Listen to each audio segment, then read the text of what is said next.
Hello and welcome to History Through Question. Today's topic is British relations within subjugations of the principal Indian powers. Last lecture में हमने देखा था Anglo French conflict, that is the Carnatic wars. Okay, आज हम देखेंगे कि role of important governor general Dupleix, ठीक है, कैसे उनका इंपॉर्टेंट रोल था इन एंग्लो फ्रेंच और बेसिकली अगर हम देखें तो फ्रेंच एम्पायर इन इंडिया में उसको कैसे एक्सपेंड करने में क्या क्या उनका रोल था. ठीक है, तो rise and fall of duplex.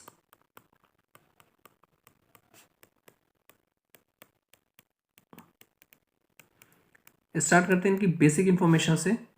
सो इनका जो पूरा नाम है that is the Joseph Francis Dupleix. इनका बोर्न हुआ था 1697 में और ये जो he was the son of a wealthy farmer, ठीक है ना, और जनरल ऑफ टैक्सेस और director general of company of India. तो ये काफ़ी एक वेल्थी फादर के सन थे जिनकी काफ़ी सारी पावर थी. ठीक है, फार्मर भी थे वो, जनरल ऑफ टैक्सेस भी थे, डायरेक्टर जनरल भी थे कंपनी के ऑफ द इंडीज. ठीक है, और ड्यू टू विच उनको एक हाई पोस्ट मिल गई थी पौंडीचेरी में, और ये पोस्ट मिली थी उनको इन दी 1720. ऑब्वियसली इनके फादर के बेसिस पे, उनका जो इन्फ्लुएंस था उसके बेसिस पे इनको एक पोस्ट मिल गई थी पौंडीचेरी में. सो पौंडीचेरी में अगर देखें उन्होंने काफ़ी पैसे कमाए थ्रू प्राइवेट ट्रेड. ठीक है, तो he was indulge in private trade.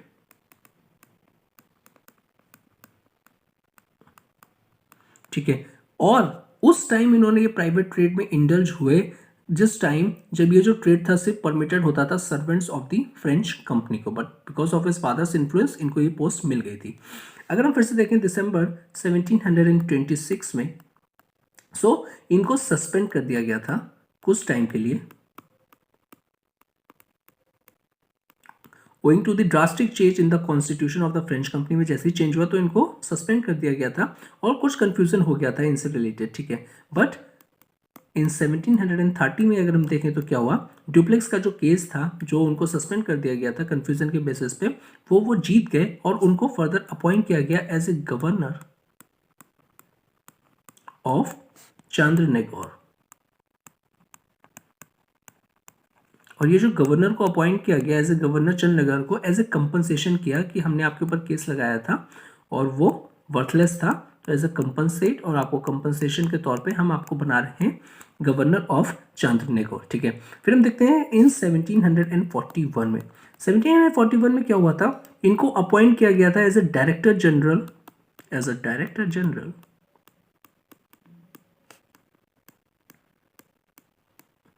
Of French colonies in India. जितनी भी फ्रेंच कॉलोनीज थी उनका डायरेक्टर जनरल बना दिया गया था इनको.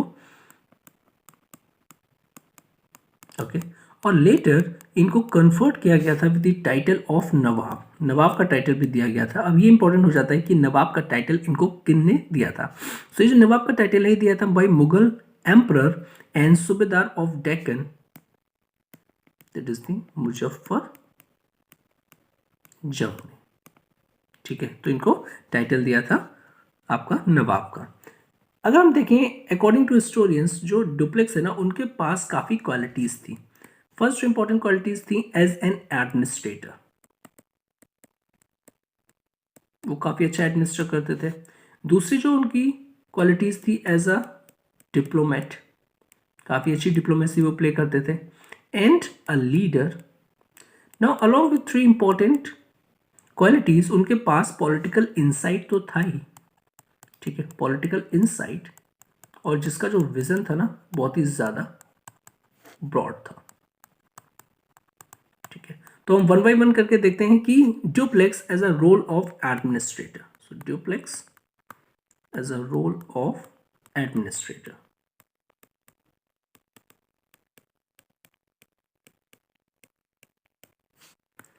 तो फर्स्ट अगर हम देखें तो इन 1741 में ड्यूप्लेक्स को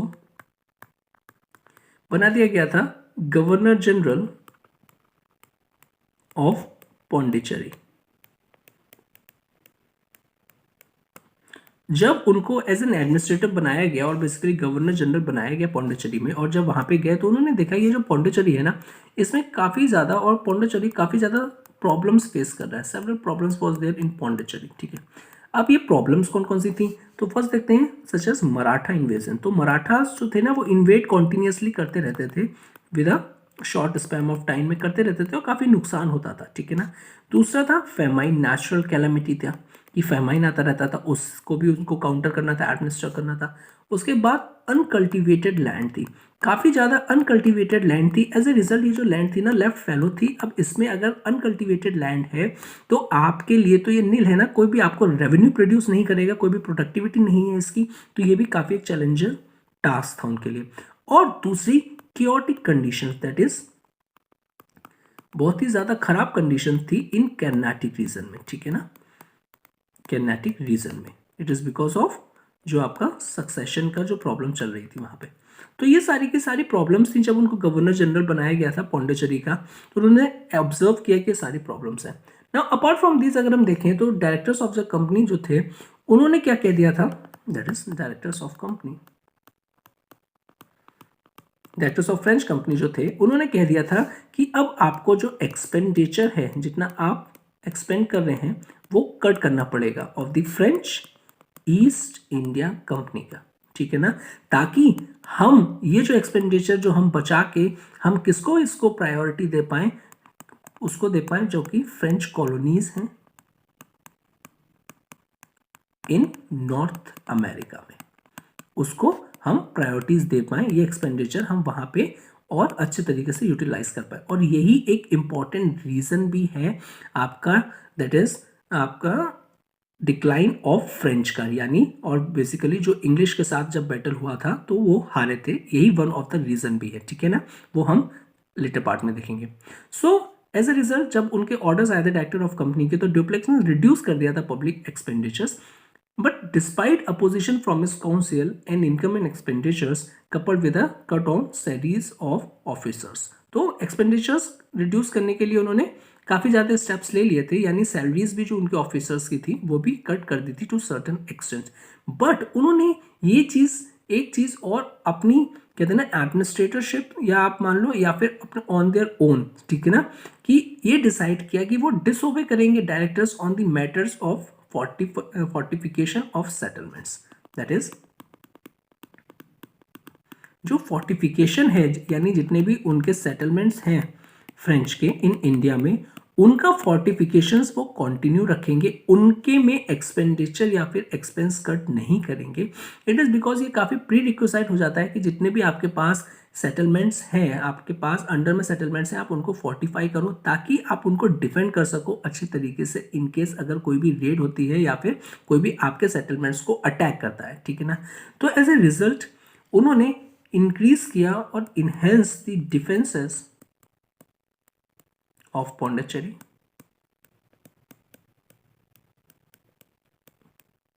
और इसके लिए जब फंड्स कट हो रहे थे और बहुत ही ज़्यादा कम फंड्स मिल रहे थे, तो उन्होंने अपनी जो पर्सनल वेल्थ थी, जो पर्सनल वेल्थ थी उससे भी पैसा निकाल के इन सेटलमेंट्स को फोर्टिफाई करने में यूज किया। Okay, as a result he made Pondicherry as a emporium of commerce, यानी उन्होंने एक वो उसको लोकेशंस बना दी थी, एक वो रीजन्स बना दिया था जहाँ पे कॉमर्स बहुत अच्छे से फ्लो हो रहा था और बहुत प्रॉस्परस हो रहा था। That is emporium of commerce in South India. और ये सब कैसे पॉसिबल हो, जब उन्होंने प्रैक्टिकल स्टेप्स लिए, प्रैक्टिकल स्टेप्स लिए to develop the trade of the colony. Later जो डायरेक्टर ऑफ कंपनी के थे, जो एक तरफ कह रहे थे कि आपको एक्सपेंडिचर कट करना है, उन्होंने प्रेज किया ड्यूप्लेक्स को ये सारे एडमिनिस्ट्रेटिव प्रॉपर एडमिनिस्ट्रेशन के लिए, एडमिनिस्ट्रेटिव स्टेप्स के लिए, for taking the right decisions even in the contradictions of the directors, की हमने मना किया था लेकिन फिर भी आपने किया, बट अल्टीमेटली इसका जो रिजल्ट आया वो बहुत ही ज़्यादा फेवरेबल है और प्रॉफिटेबल है, तो उन्होंने उसके लिए प्रेज भी किया। नेक्स्ट आ जाता है Dupleix as a master of diplomacy, as a master of diplomacy.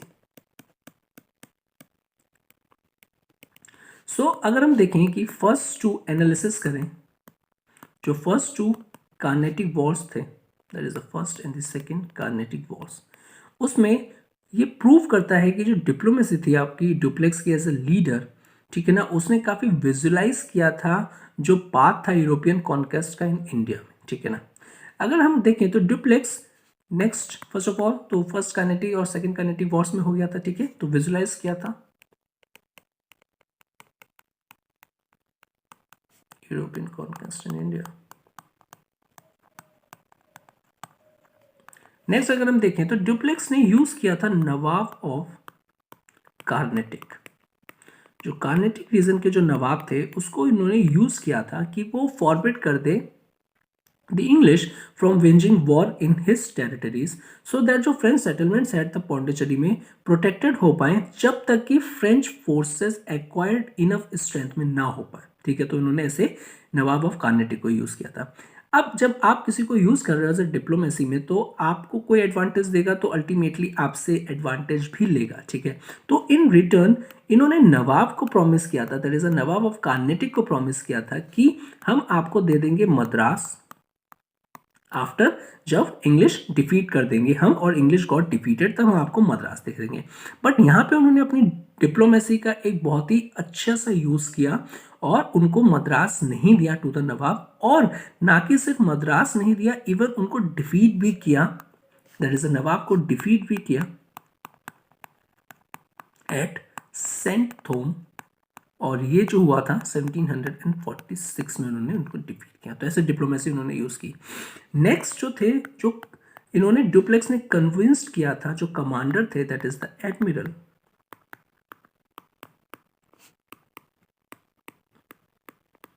ला बोर्डोनिस, कि आप प्रॉमिस ब्रेक कर लो, टू ब्रेक प्रॉमिस जो कि आपने करी है इंग्लिश से, that is the English east India company से जो करी है वो प्रॉमिस ब्रोक कर लो।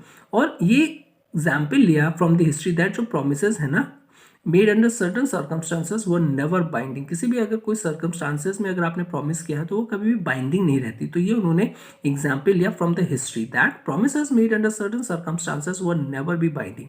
फर्दर उन्होंने ये कहा कि जो पोजीशन है ना कि गवर्नर जनरल की वो सुपीरियर होती है to that of the commander of navy. तो एडमिरल इस टाइम ये कमांडर थे ऑफ नेवी के और जो डुप्लेक्स थे वो गवर्नर जनरल थे।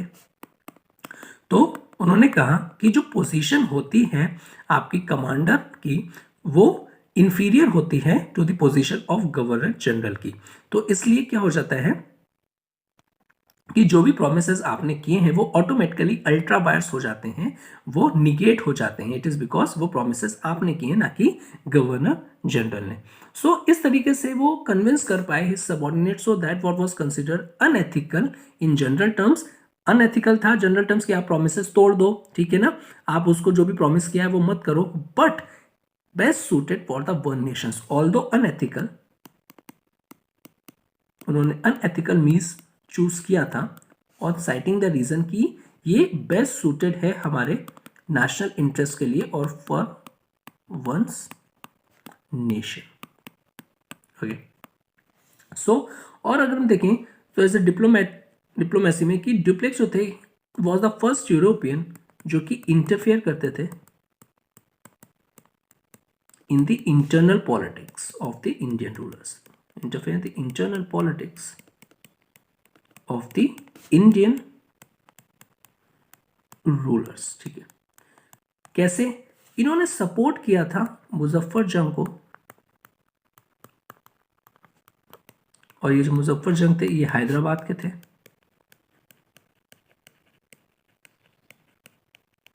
ठीक है। और ये सेकेंड कार्नेटिक वॉर्स में काफी इंपॉर्टेंट रोल प्ले करती हैं ये सब चीजें, ठीक है ना। नेक्स्ट है आपका चांदा साहिब।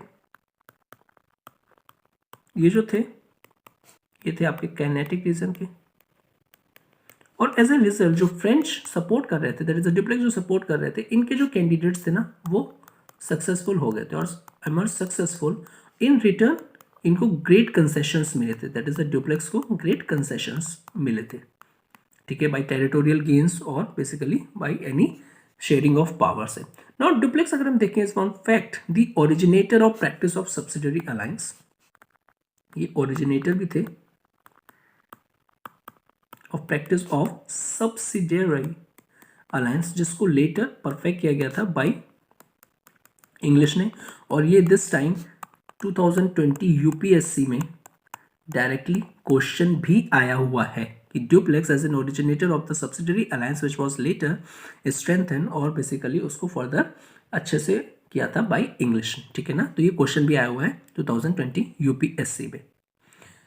तो हम देखें उसके बाद ओरिजिनेटर थे प्रैक्टिस ऑफ सब्सिडरी अलायंस, और उन्होंने प्लेस किया था a French army at Hyderabad at the expense of subahdar. तो फ्रेंच आर्मी को भी प्लेस किया था, फ्रेंच आर्मी को प्लेस किया था at the Hyderabad at the expense of subahdar. क्या होता था सब्सिडरी अलायंस में, ठीक है, तो आप टर्म्स एंड कंडीशंस एक्सेप्ट करते थे और उसके बेसिस में आपकी जो भी आर्मी होती थी जिसने आपने सब्सिडरी अलायंस वो किया है, आपने साइन किया है, वो आर्मी रहती थी एट द एक्सपेंस ऑफ सूबादार, ठीक है, जिससे आप साइन कर रहे हैं।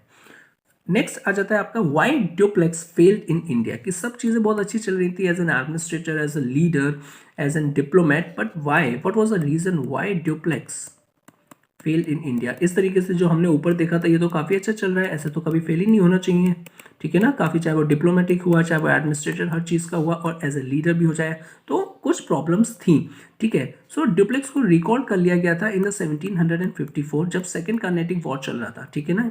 दैट इज इनिशियल डिफीट जो हो रही थी, इनिशियल डिफीट जो हो रही थी आर्मी की, फ्रेंच आर्मी की in the second Carnatic war में, और हैवी कॉस्ट इनकर्ड हो रही थी फ्रेंच कंपनी को due to the Dupleix political decision. जो भी वो पॉलिटिकल डिसीजन ले रहे थे उसकी वजह से काफ़ी ज़्यादा उनको आपका इकोनॉमिक टोल हो रहा था फ्रेंच कंपनी को, ठीक है।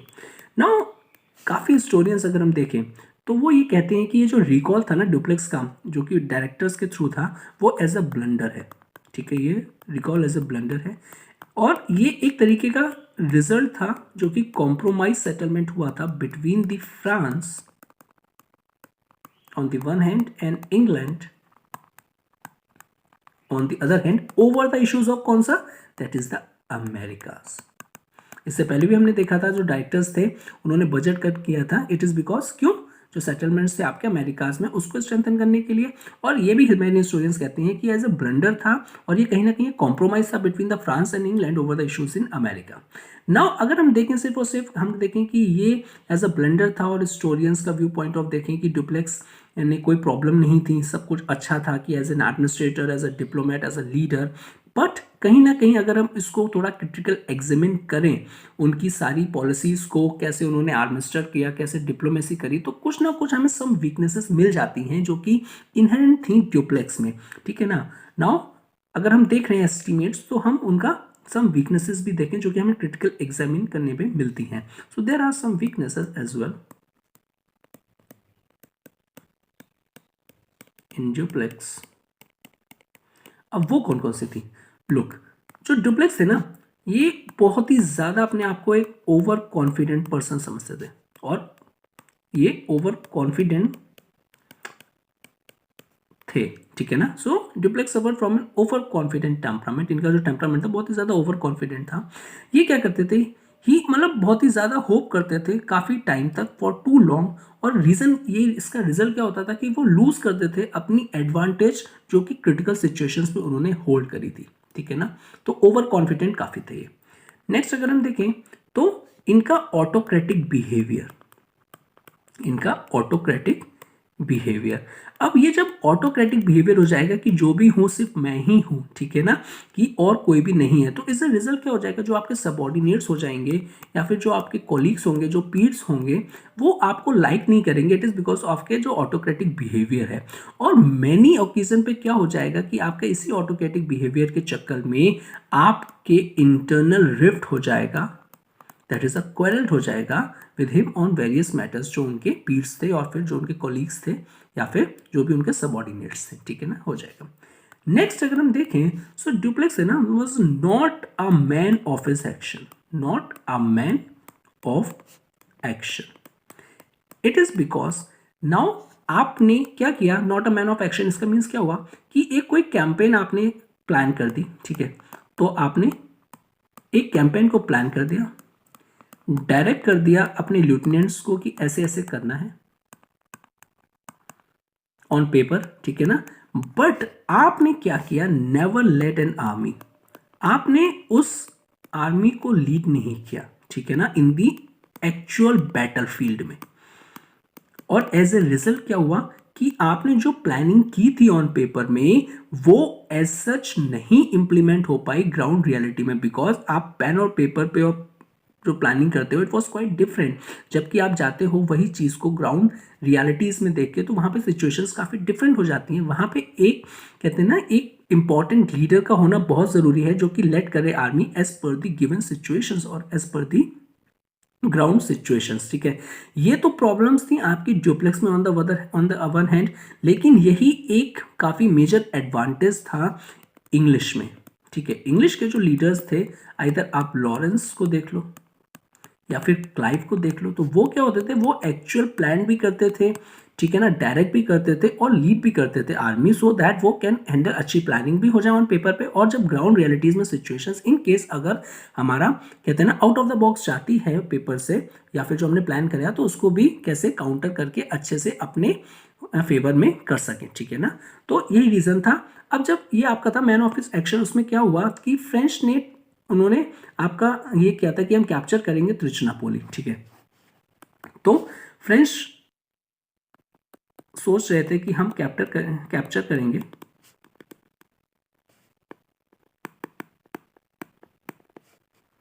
त्रिचनापोली, और ये वो सोच रहे थे ये हम करेंगे इन द ईयर 1752 से 53 में।